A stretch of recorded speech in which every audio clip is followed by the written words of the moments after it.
kacina seytane bo ngam tangori media bobi kañi du jen Hadija Ahmed Ciss ay jàkkaarloo na du wati nag boo hayne boo waxtaan benn problème yi nit ngan jas woni kam wàllu mas mi maanaam forage boo dalalandi nag monsieur Abdoulaye Seck anika coordonnateur yi mouvement Just Uni boo fàddee ak kañ jox na bopp ci na seytaane boo ngam tangori media monsieur Abdoulaye Seck. Assalamu alaikum wa rahmatullah mbokki jas mbokkaci ngom saabi ci mi kañiɗo a ñamno ose Abdoulaye Seck ni ka coordinateur mouvement Just Uni corka wa bobi corkiɗa bobi dalal la jama ngam tangori media monsieur Abdoulaye Seck est ce que fumi ɓo Just Uni weta hakkuruk exactement le mouvement Just Uni ini taxa kuruk wenne wa tufuk incin kurki in nu xamangane waraki problème kurkida wo kuruk wowonga wo wori pour village de Diass tout simplement wawe pour l'ensemble de la commune pour tous les villages qui composent la commune de Diass wawe pour in nu xamangane wo problème wo tolof tolof Just Uni pari pour na wonga pour na tinga inu wala ja ahabida waaw boobi corkiɗa comme problème ting Diass ce tax ɗo korokɗa léegi bo ka directement sujet ni problème ing forage ing Diass way rak nga exactement problème yi way xew problème forage ing Diass je crois que problème gestion mauvaise gestion moo fi am rak nga quoi parce que lii bi na ci eruwa ba ni que Aquatech ni kenn in ci bo otu ko hen état ni o tofki caɗa problème ci rakki ce heedi raake par ce que wiɓaɓe wi atani ne eɗeɓa forage a weɓana ɓay eɗe ɓuuɓi mazout en qualité et en quantité bi manam mazout baahi na isnu ɓo sohle waɗa et malheureusement inen depuis wo ɓay en 2018 peu 2020 bientôt 2021 dara jakɗin yorimba forage dara jakɗin yoring Aquatech ngan forage o taxa bo ɗekk poɗa ɓawone ɓi Aquatech ɓarak ɗo Senelec facture hamne wo wirndudi inen ina nawaraki wala rakbi bala bo wusan do yida si pourtant ina waraki hein parce que Aquatech yi ngafce ameli Senelec ameli de ina waraki rako hana rako ameli de ɓawone tamit a ameli Senelec we tax bo a coupé sa courant te bo inine courant we na nupde forage donc automatiquement courant yo coupé uɗa forage weɗi tinde ɓe Diass ɓeɗirake masu ɓa ɗekka po ɓa haysana ɓa wone Mamadou Ndione ayka a avance ɓi Senelec inen bo ina ndawaraki wala warakɓi ndam mom je crois que mon raki inin min woga parce que événement ci jenumasi ca suivre ca wi Senelec koc coupé u Mamadou Ndione ayaɓi intervention a ɓeydi haalis a wirinta parce que wa awena ƴaɓing Senelec ɗum forage o woni kengal masida mi sah wo inga par ce que ƴaari yegal wo pour na ɓo katta sa Mamadou Ndione a weeɓone o katta sa Mamadou Ndione par ce que a wat honoré facture in Senelec moom loolu lañu waxoon wi ɓo renga nak Mamadou Ndione ñoom koƴƴe mekis walena Ndione o kerana fo wat honoré facture in Senelec nigna ina ɓe fo aɗa haɓiɗa fada fu ɓay haalinga fu honoré facture ci malu ci mboɓi ɓe uppi impact fukat fuɗonide Senelec facture kon ɓoɗɗum wono Mamadou Ndione a wirndi masoum nden no fawi ini neɗɗo rek fawi ina haɗi a musɗi wirndox masoum nden comme a DG comme DG ning Senelec ɗa il a usé de ses prérogatives ɓiru kadi a wosannade ɓa rétablir courant yi dans tous les deux cas o gatinoɗa kon mbokkaci abo kerandowa a wone Mamadou Ndione a ɓekɗi haalis ndem kon mbina wone Mamadou Ndione ay wirin potax masmiwa haysa ɓa amat nde inem warakɗi ayi Abdoulaye Seck a wone a maasi a tufki a nikenga léegi bo katta po nexci tamit ɓa katta ɓa coupé sa waye rak au juste comme ɗu Just Uni ɗu wone ɗu kuruk pour intérêt cin Diass ɗa waye hono ɗu jakarlo na Aquatech ɗi hamne ɓe na gérer e forage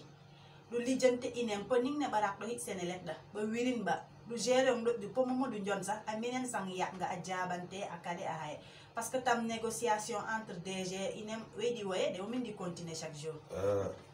banan to mu wan question la il faut namo is tamit question il faut poser par rapport ak Mamadou Ndione a wirndi wala wirindi Mamadou Ndione a wirindi mais ay tax courant yo haya il faut reconnaître ça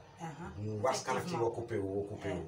parce que ay ɓeeru DG ning Senelec a wosanade ƴama yaɓa rétablir courant e wi koc ko no wi mirno concernant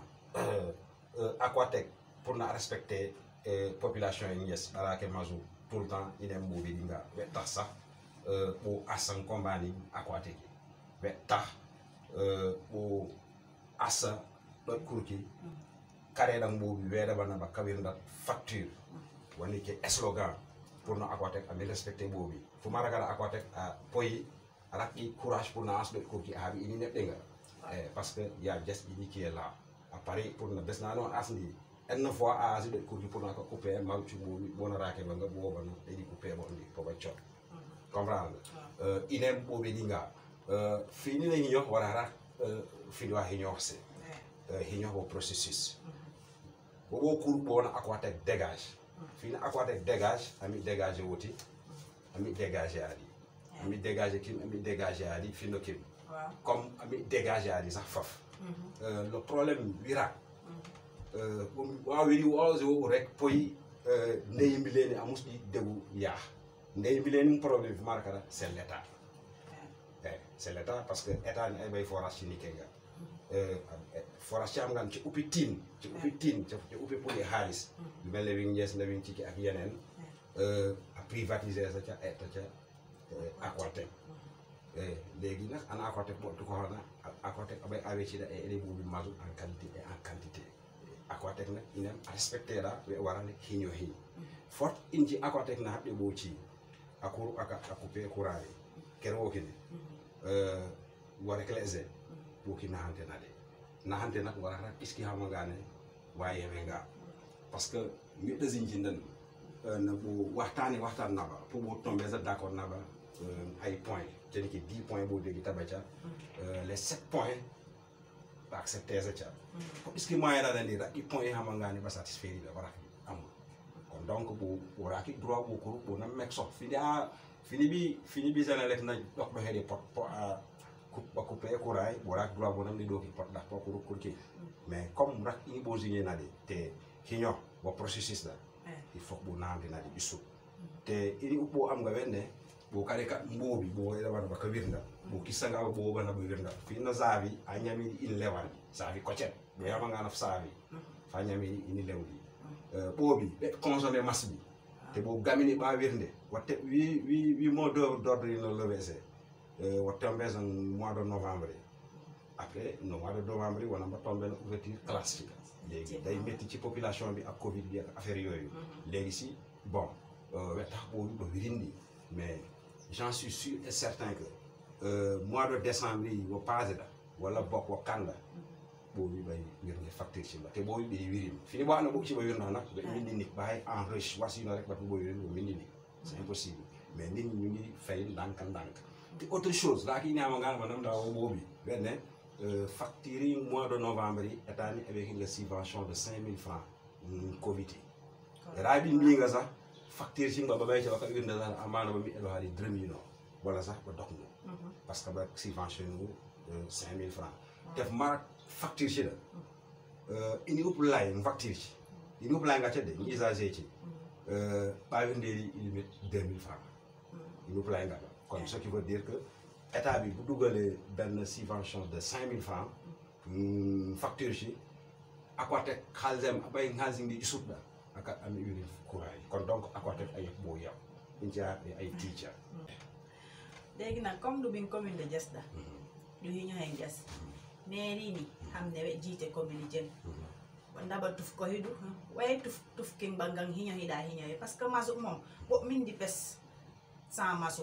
ini mom fok lu lijantewa population yaaɓi ɓi fut ɓoɓi jen ɓi tifti yaɓ koti ɗigre bo nga ɓowosone haadi forage woni hane Aquatec géré di o pa ɓo cuuredi rak probléme ɓo woni nak wo état na forage ngan yak population ɓe kan société ni rek ɓe ɓaccam hot ay yakka kan finne ɓa kaɓɓo ɓo way inem no donc o riski léegi mairie ni o tufki ɗu ngaye ɓaken côté nem mbinno wona tufki mairie o tasi layano layo parce que yiwine problème masu o joyi ba joyi sohol fini o sohlo mouvement Diass ini da fini o sohlo Mamadou Ndione parce que bis no wara ko problème la ako avec ñaw ci ñi régler ko régler waxtaan soxal mairie ni parce que li njoon di def nii mairie bi moo ko ay joy habi ay valu mairie ni ay valu ay boobi askani ara imazu ara ikura wala ara problème la je crois que mairie ni ay joy wonga début na ko ci rek bani ko era popo era bona ba hunna askani mais huni mana askani ren watazi bo la na la sérieusement man hana dal ma kanji quoi parce que fu ma ak problème à côté ki dira wa nges don hade un peu partout diskinanu à côté bay la wala ki problème d'ailleurs ay bin dinga sax merci nga te jengu ba nafa forage fi na bora ken draki certain pouvoir li nga bora ken dara ki bona fi la may na may mais pour na bona va nak il faut bora boy ne bu amoxal man na mairie amox bu wala bo man na ndion wala ay yenen bonne volonté ba amox bo do bo mi na forage mais problème be bora ki parce que bobo à côté dégage bo ta ben assemblée générale école bo baye pour na bo ngi à côté ak ciot bo tek comité de section mais malheureusement bo bi joy bobo wi ngi ka sax pour na ba remplacer bi nit nga barak ni ko ki lancé nañ ko pendant 2 mois bo et dans réseaux sociaux ci bo wi lé daw era bo bi mais ken mindi cour pour la fay faut assumer ine man xamna li tax nak bo ba kanja parce que wala il couvert parce que ni kenn mairie ni couvrir yi bo fi li jaay bi noy ba couvrir wo da je crois que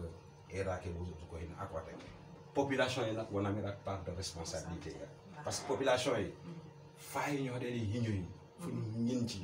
ba fu ñaké crédit nanga fu ñaké temps nanga fu ñaké joti nanga xam nga fu bekke be da tassé population yi tamit ni kenn ba be cause ba hay tassé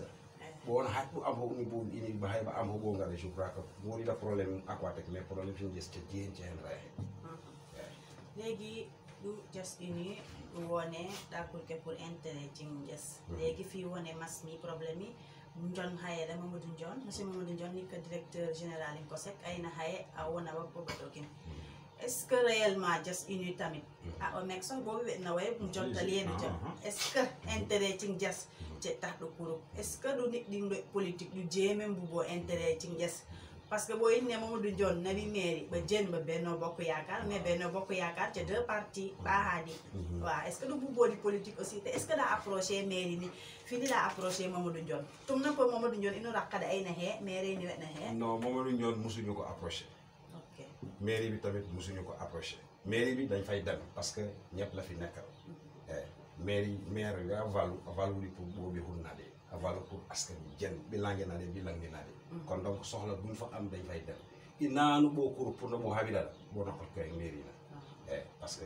politique tax boko qu'on dise la vérité injin ko ki ci musbu tax kur ko parce que ni gana politique tax boko la boy di créer mouvement gest ini boy ka di bo say politicien un parti politique ci ra c'est ça wala bo des actions politiques bo ci waxate nga ken tu bo habi ditia il a vérité ci ka ci lo na ko wa Abdoulaye Seck xamna ini bo tasuko temps walay di min di da veruk ni nak just uni pof jot boy di way ngam problème foncier ni just waaw bo nak wa ne bo wi xew yu xamne na habde buzz problème yi xamne ngi ne bo mi la longis adina wonika polin daga holba poli way rak nga choli lay bo ci bi wo nu nek day wo te inci bawo e jalay te problème ka to ma ñoo hanan fay na wa 2013 poy rak mairie ni kenga monsieur Aliou Samba Cissé yalla ko hirmat de ay bes pa polo hinga po bo widis hinga wadis nga poy inem way hot kingo balang wan poli da fay zone yusuf mu lancer ben message population yi quoi pour nan bakat ba wirin facture ci hamangani ba wirin de ditia parce que inem way bo hay dimbalen ñi ñoy si toutefois arrière ci ba wirin ci rek da in ci hamangani bo ci ñi ci na accordé ci respecté ci ni wala ci na wala ban bo ko kon donc population yi bo bi kimba wona na hamangana fraki facture fu joy ka wirnde ci nik arrière karan bureau du forage bi ni marché ni fu wirin facture singa par moratoire ken hedi be teke pression yo yaay waxtaan ak ñoom nga wax leen nan nga ko mëna fayé sans pression concernant question yi posé ci en ce qui concerne affaire foncier bi plus particulièrement sur le pôle d'Agakholpa pôle urbain d'Agakholpa je crois que c'est un problème foncier comme tous les autres problèmes hein, parce que wing aéroport watambi waccoti c'est les mêmes problèmes